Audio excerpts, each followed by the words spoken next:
Hello दोस्तों, कैसे हो। मैं सिकिल सर, आपके अपने यूट्यूब चैनल फिज़िक्स वर्ल्ड में आपका स्वागत है। तो जैसा कि हम लोग ने पिछले के 2 लेक्चर्स में प्रोजेक्टाइल मोशंस पर डिस्कस किया था, आज उसी कड़ी में हम लोग आगे उस पर बेस्ड किस तरह के सवाल, किस तरह के न्यूमेरिकल्स पूछ सकते हैं एग्ज़ाम्स में, और कुछ रिलेटिव मोशन इन प्रोजेक्टाइल्स में भी के बाद भी पर भी हम लोग डिस्कस करेंगे। तो हम लोग ने कहाँ क्या क्या पढ़ लिया था।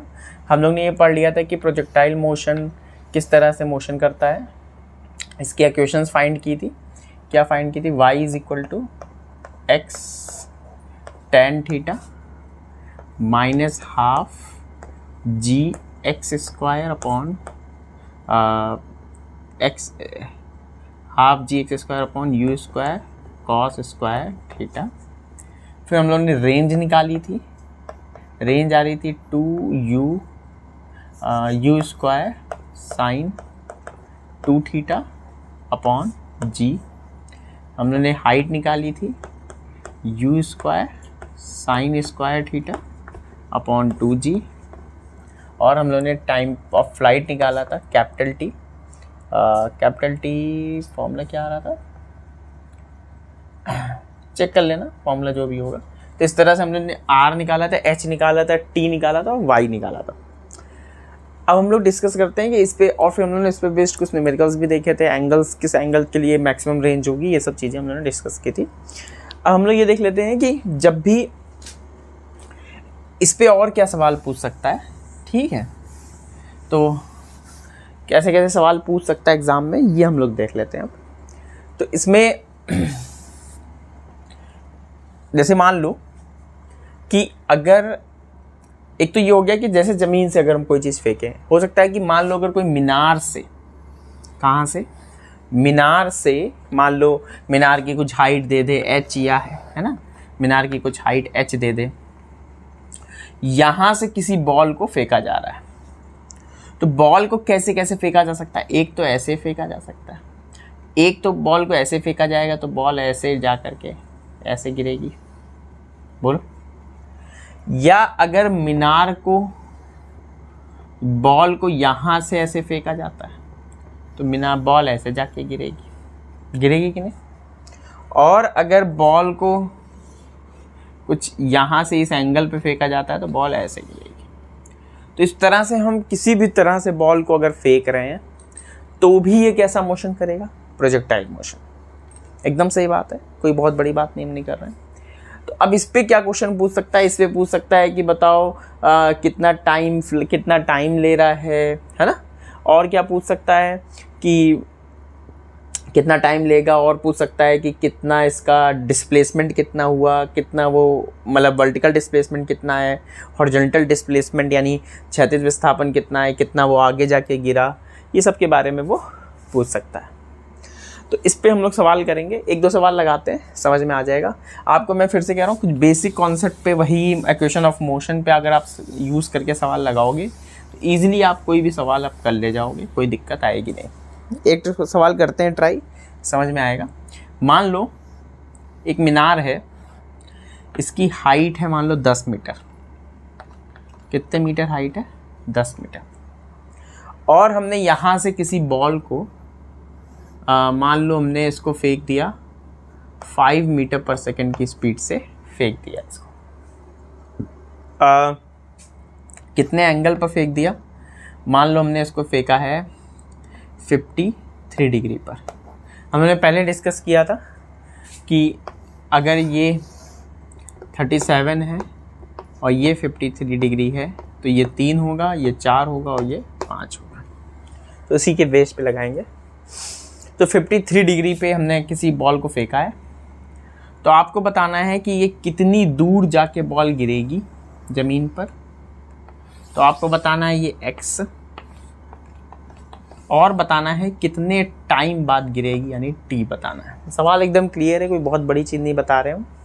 हमने 5 मीटर पर सेकंड से 53 डिग्री पे एक बॉल को फेंक दिया, मीनार की 10 मीटर हाइट से फेंका है बॉल को, तो वो कितनी दूर जाकर ज़मीन पे टकराएगी ये बताना है, और कितने टाइम में टकराएगी ये बताना है।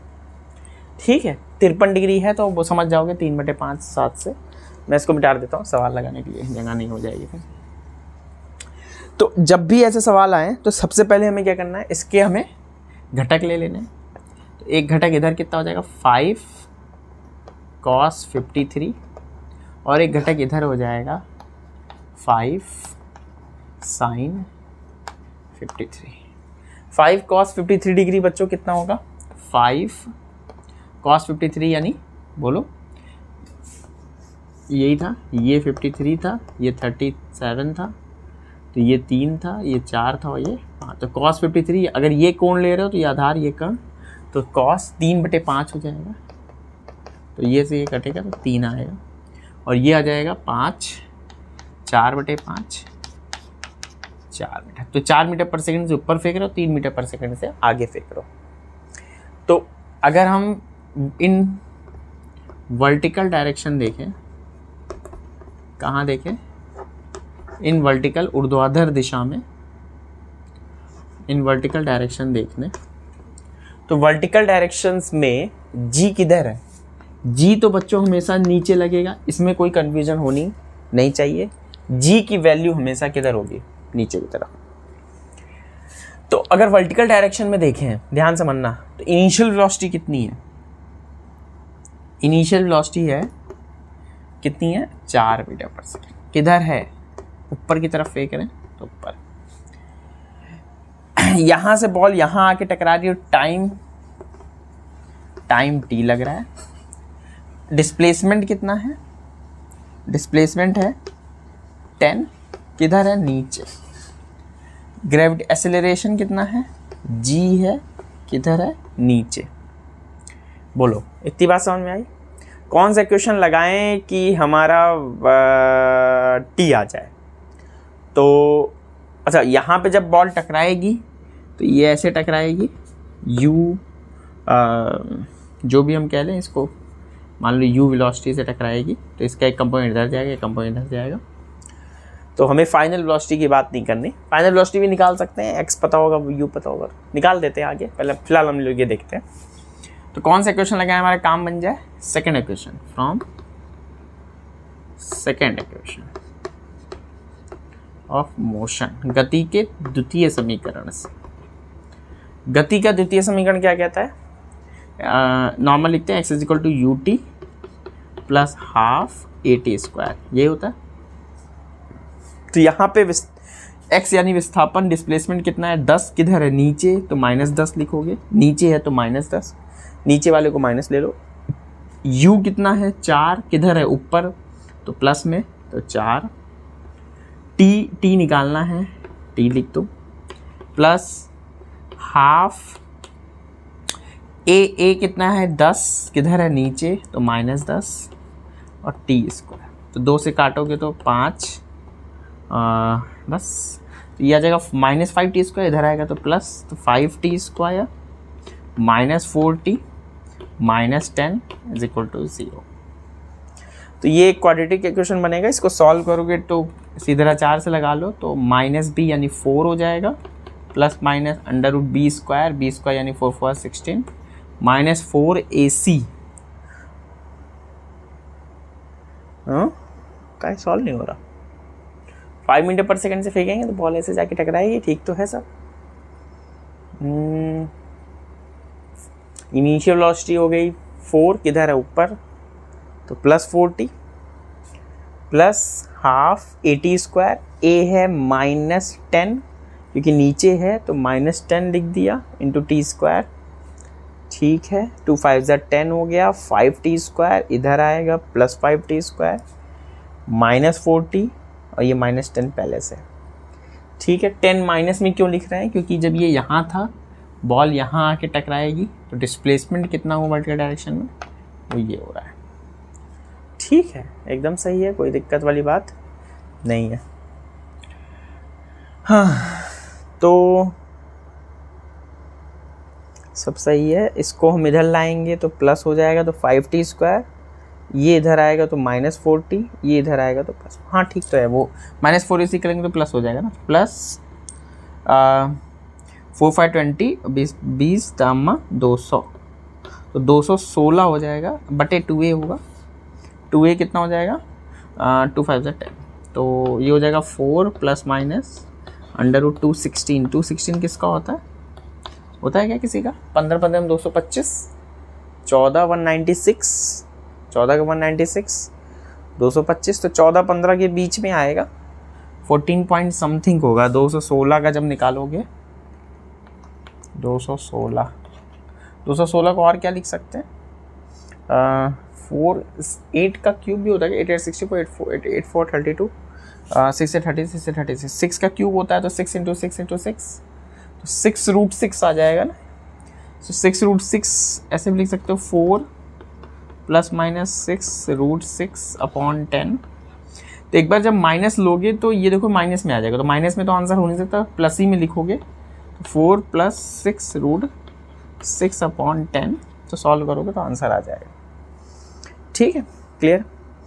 अब यहाँ से t आ गया और हमें x भी निकालना था, तो अब इन हॉरिजॉन्टल डायरेक्शन 36 दिशा में अगर हम देखें इसी को, किधर देखें, 36 दिशा में भी सॉल्व करेंगे अगर इसी सवाल को, तो क्या करोगे? अब हमें देखो समय पता चल गया, यहाँ से समय अगर पता चल गया, और अच्छा हॉरिजॉन्टल डायरेक्शन में क्या वेलोसिटी बदलेगी बच्चों?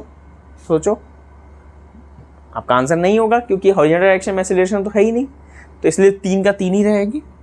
तो जाहिर सी बात है डिस्प्लेसमेंट यानी विस्थापन, डिस्प्लेसमेंट जो कि x है, जो कि क्या है, displacement is equal to velocity into time. Velocity कितनी है? 3, और टाइम ये जो निकाले हम 3 इंटू 4 प्लस 6√6, इसको सॉल्व कर लेना ना, ये सॉल्व कर ही लोगे बटे 10, तो ये जो सॉल्व करोगे तो ये आंसर आपका आ जाएगा। ठीक है, समझ में आया? तो 3 इंटू 4 प्लस 6√6, 6√6 की वैल्यू निकाल के जोड़ करके घटा दो, वो तो आ जाएगा, तो सॉल्व कर लोगे। तो इस तरह से हम ये सवाल निकाल सकते हैं कितना डिस्प्लेसमेंट हुआ। अब हम ये नहीं निकाल लिए तो ये तो बदलेगा नहीं, तो यहाँ पे भी ये 3 ही रहेगा। अगर फाइनल वेलोसिटी से यहाँ, अब देखो समय हमें पता चल गया, तो इक्वेशन से हम फाइनल वेलोसिटी vy निकाल सकते हैं, यहाँ पे कितने वेलोसिटी लग रहेगा, तो ये पता चल गया, तो ये निकल ही आएगा। तो इस तरह से हम कोई भी चीज़ इसमें से निकाल सकते हैं सर, कोई दिक्कत है नहीं, मिटा दें। और कैसे पूछ सकता है सवाल?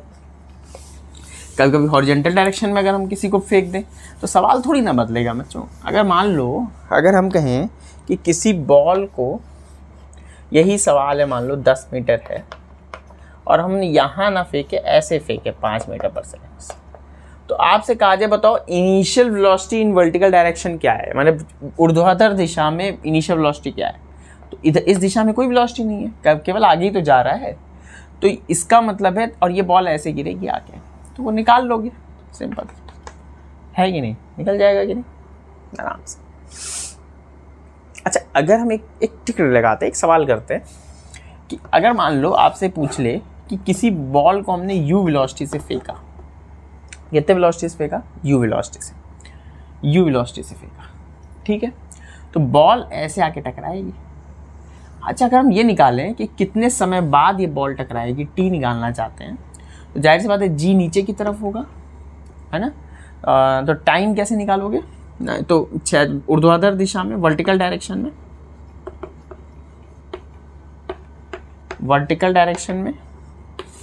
तो वर्टिकल डायरेक्शन में अगर हम देखेंगे तो uy कितना है बोलो? वर्टिकल डायरेक्शन में uy 0। जब 36 में आपने बॉल ऐसे फेंका तो 36 ऊर्ध्वाधर दिशा में कोई वेग नहीं दिया ना प्रारंभिक, केवल 36 दिशा में दिया, हॉरिजॉन्टल डायरेक्शन में दिया, वर्टिकल डायरेक्शन में कोई वेग नहीं दिया, तो uy क्या हो जाएगा? 0। एक्सीलरेशन g 10 किधर? नीचे की ओर, और डिस्प्लेसमेंट कितना है? तो ये तो h मान लो, तो डिस्प्लेसमेंट है, डिस्प्लेसमेंट y कितना है? h है, किधर है? नीचे की तरफ, और टाइम कितना लग रहा है? टाइम t लग रहा है।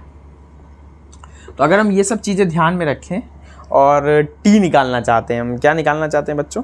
t, तो वही सेकंड इक्वेशन से लगा लो, h is equal to ut, h is equal to ut, u कितना है? 0, तो t 0 into t plus half g minus g लिखोगे t स्क्वायर, क्योंकि जी नीचे की तरफ है तो माइनस, ये तो 0 हो गया, तो एच आ जाएगा,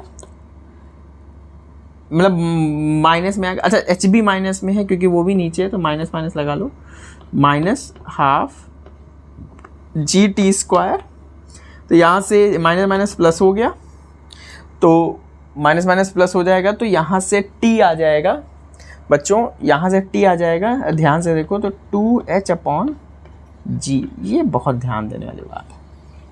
अगर आप ध्यान से सोचो, ये हाइट फिक्स है, क्या ये टाइम इनिशियल वेलोसिटी पर डिपेंड कर रहा है? क्या कर रहा है डिपेंड? नहीं कर रहा।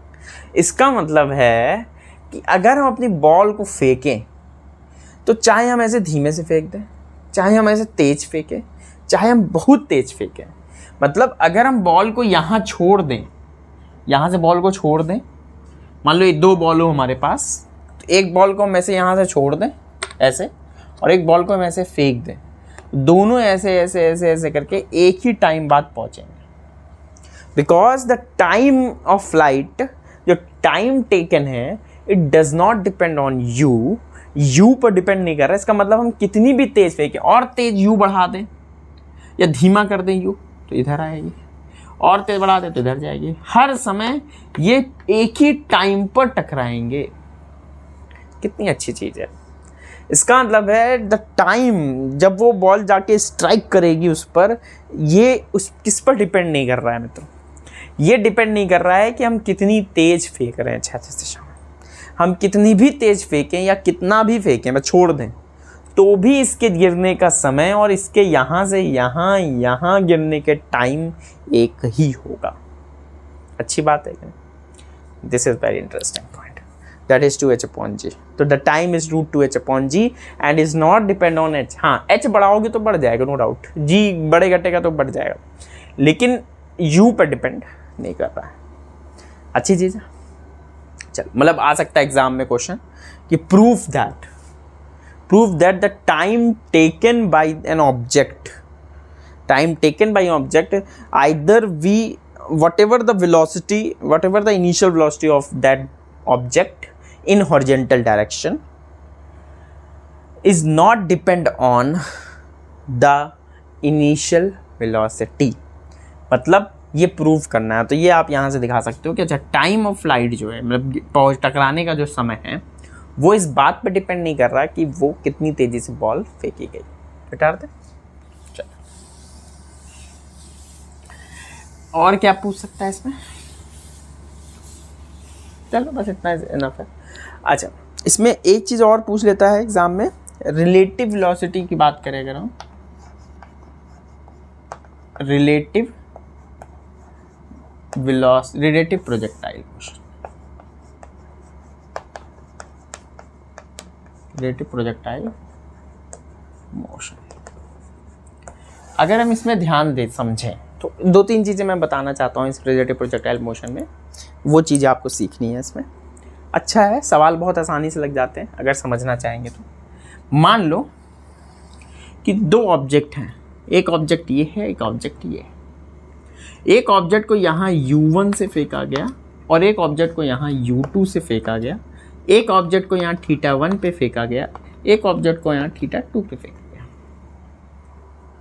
ठीक है, तो जाहिर सी बात है आप क्या करोगे, इसकी इस डायरेक्शन वेलोसिटी क्या होगी, u1 cos θ1, और इस डायरेक्शन में u1 sin θ1, और इसको क्या लिखोगे इधर, u2 cos θ2, और इधर लिखोगे u2 sin θ2।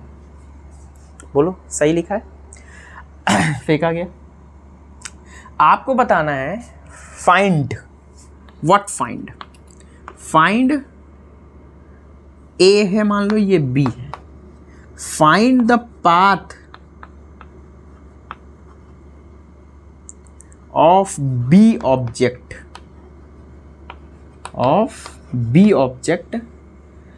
with respect to A। यानी एक ही टाइम पर, क्या क्वेश्चन है एक बार फिर से हिंदी में समझ लो, एक ही टाइम पे दोनों बॉल को फेंका गया, बी का पाथ बताना है, कैसा पाथ होगा अगर हम ए पर बैठ करके देखें तो। क्वेश्चन समझ में आ रहा है? क्वेश्चन ये है कि अगर हम ए को फेंका गया, इस पे बैठ जाएं, ए पर बैठ जाएं और बी को देखें तो हमें कैसा पाथ दिखेगा? क्या वो प्रोजेक्टाइल की तरह दिखेगा? क्या वो ऐसा दिखेगा? क्या वो ऐसा दिखेगा? क्या वो ऐसा दिखेगा? कैसा पाथ दिखेगा? What is the path? Path कैसा है? कैसा शेप लेगा वो पाथ? हमें दिखेगा कैसे? जैसे अगर हम बॉल को फेंकें तो हमें कैसा दिखता है? हमें ऐसा दिखता है, दिखता है कि नहीं? तो हमें दिखेगा कैसे? हमें मतलब ए को कैसा दिखेगा ये।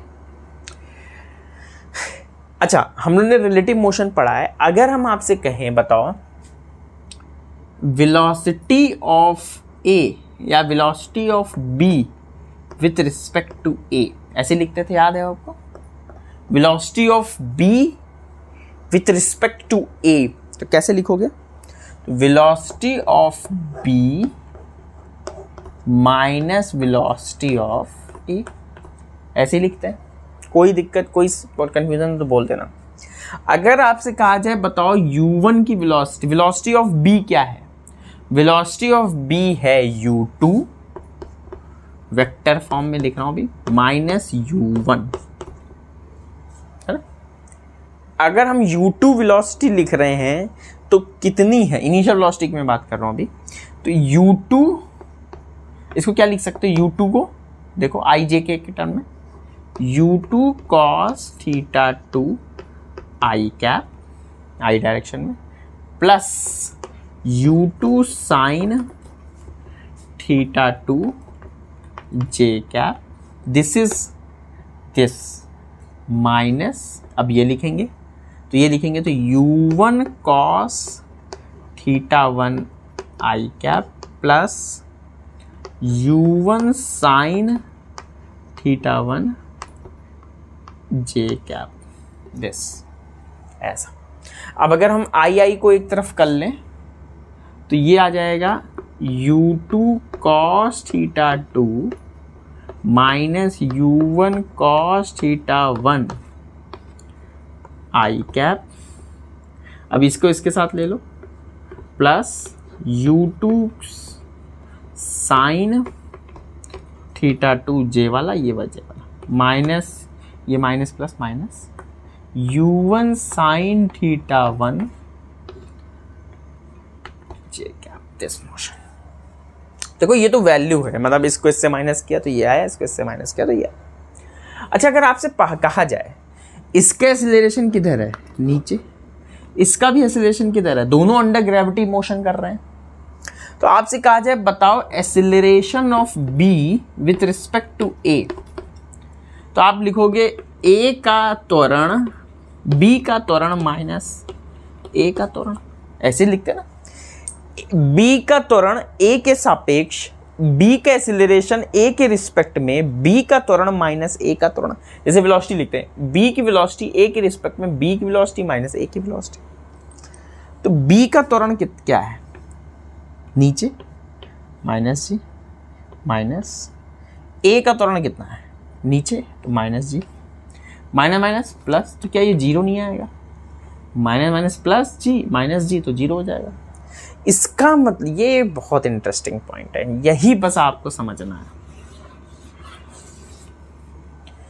कि अगर प्रोजेक्टाइल मोशन हो रहा है और रिलेटिव प्रोजेक्टाइल, मतलब एक दोनों प्रोजेक्टाइल मोशन कर रहे हैं और एक पर बैठकर दूसरे को देख रहे हैं, तो चूंकि दोनों जी के अंडर ग्रेविटी मोशन करेंगे तो हमेशा ऑलवेज एक के रिस्पेक्ट में दूसरे का एक्सीलरेशन जीरो होगा।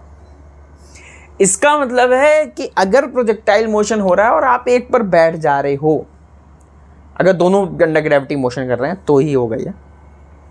अगर आप एक पर बैठ जा रहे हो तो दूसरे को आप हमेशा कैसे देखोगे?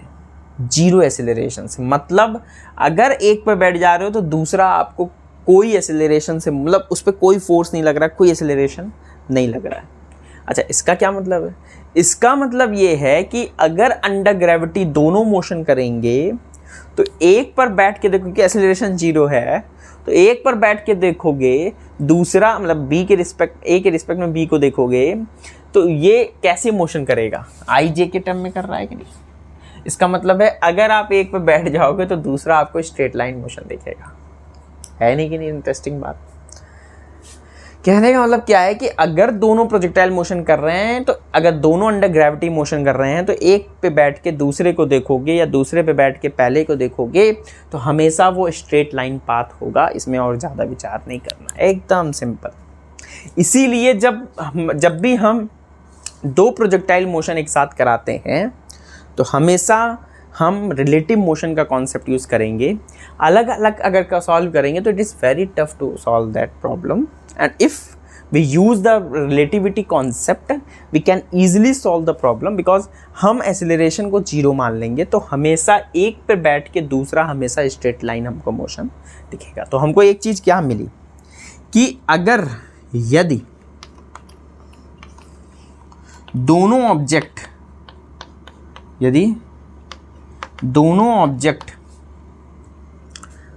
अंडर ग्रेविटी मोशन कर रहे हैं, अंडर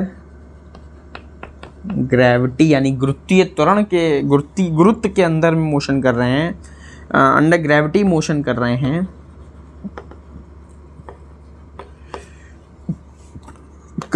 हैं तो हमेशा सदैव हमेशा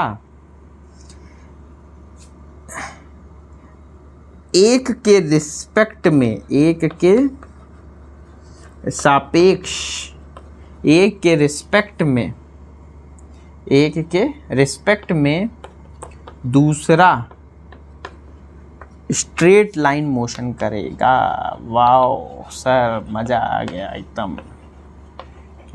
कितनी सही चीज़ पता चली आज, स्ट्रेट लाइन मोशन करेगा, है कि नहीं। मज़ेदार बात, एकदम सिंपल सी बात। चलो मैं डाल दें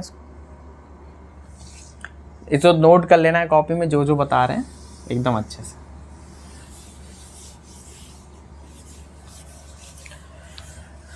हाँ, अगर अंडर ग्रेविटी कर रहा है, एक नहीं कर रहा है, तो फिर वहाँ पे वो हम लोग प्रोजेक्टाइल ही मोशन दिखेगा।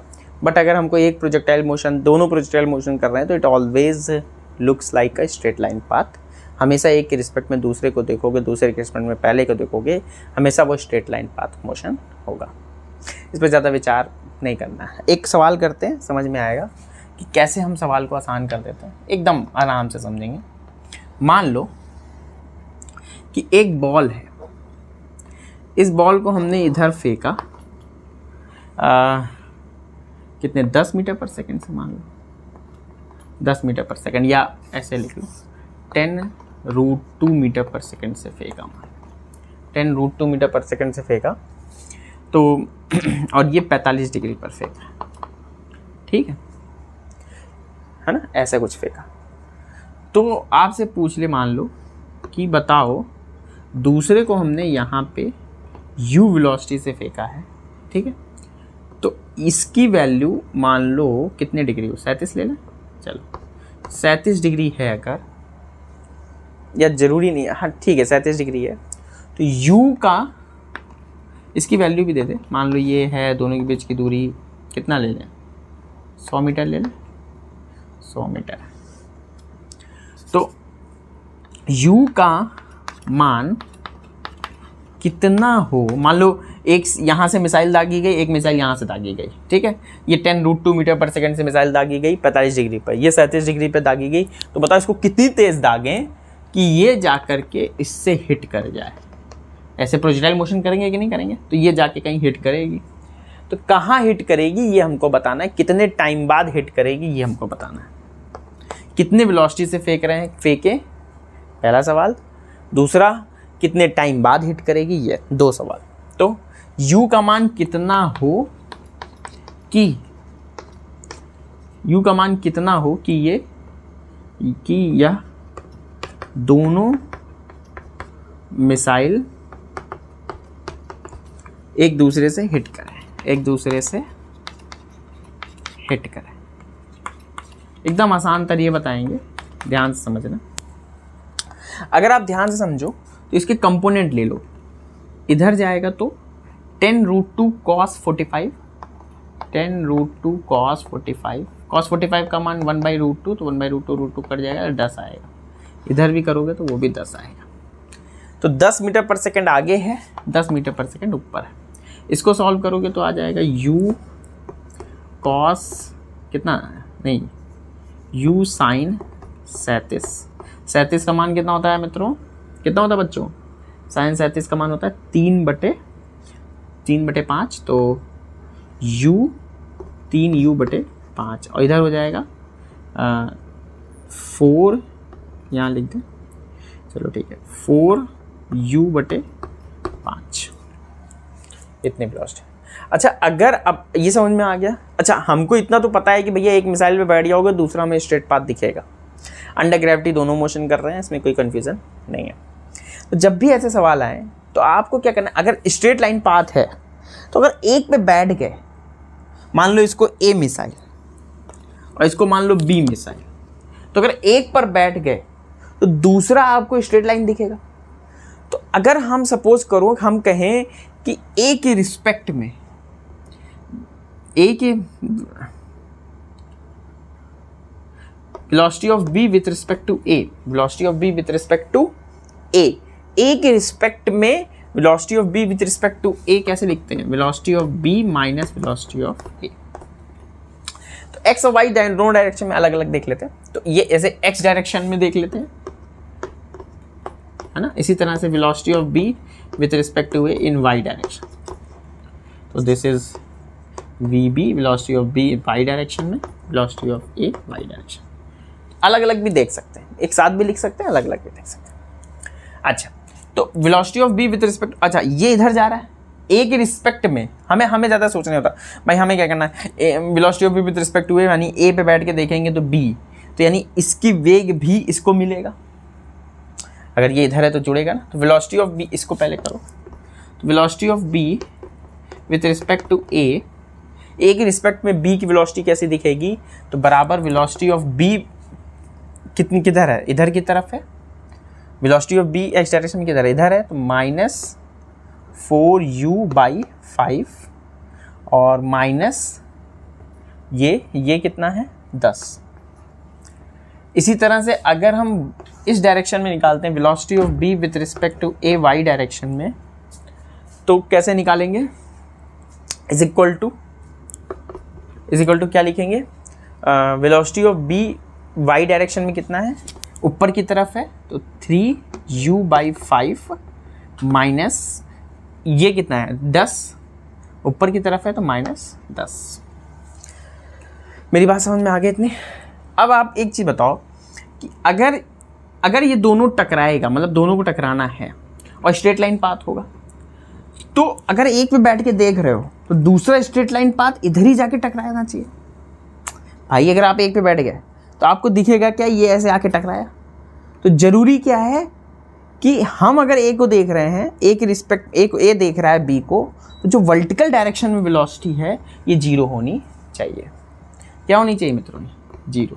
कहोगे सर ये 0 क्यों? अरे भाई, अगर हम ए पे बैठ के देख रहे हैं बी को, तो और दोनों अंडर ग्रेविटी मोशन कर रहे हैं, तो स्ट्रेट लाइन पाथ होगा। स्ट्रेट लाइन पाथ होने का मतलब है कि अगर हम इस पे बैठ जाएं तो ये हमको ऐसे आके हिट कर जाना चाहिए। तो इसका मतलब है वर्टिकल डायरेक्शन में जो इनकी वेग होगा, वेलोसिटी होगी, वेग होगा, जब हम रिलेटिव मोशन करेंगे तो वो हमें 0 होना चाहिए, तभी ये इधर डायरेक्शन में आके टकराएगा। भाई अगर हम अब सब कुछ भूल जाए और ये देख रहा है, ये क्या देख रहा है? ये देख रहा है इसको ऊपर जाते हुए 3u/5 - 10 से, और ये देख रहा है इसको इधर आने से, इतने से, ठीक है। अगर ये जाकर के इससे टकराना चाहता है तो ये 0 होना चाहिए। जब 0 होगा तो ये जाके ऐसे स्ट्रेट लाइन जाके टकरा जाएगा। तो अगर हम इसको 0 रख दें तो कितना हो जाएगा बोलो? तो यहाँ से हो जाएगा बराबर 3u/5 = 10 हो जाएगा, 50 हो जाएगा। तो u आ जाएगा 50/3 मीटर पर सेकेंड। तो ये आंसर आ जाएगा। यानी u का वेग होना चाहिए 50 मीटर पर सेकेंड। 50/3 मीटर पर सेकेंड से अगर जाएगी तो ये जाके इसको हिट करेगी। अब बताओ, अगर हमने रिलेटिव मोशन से ये क्वेश्चन किया है तो क्या इजीली सॉल्व नहीं हो गया? अभी आप वैसे होता, टाइम होता, कहाँ जाएगी, x निकालो, y निकालो, बहुत टिपिकल हो जाता और आप सॉल्व नहीं कर पाते।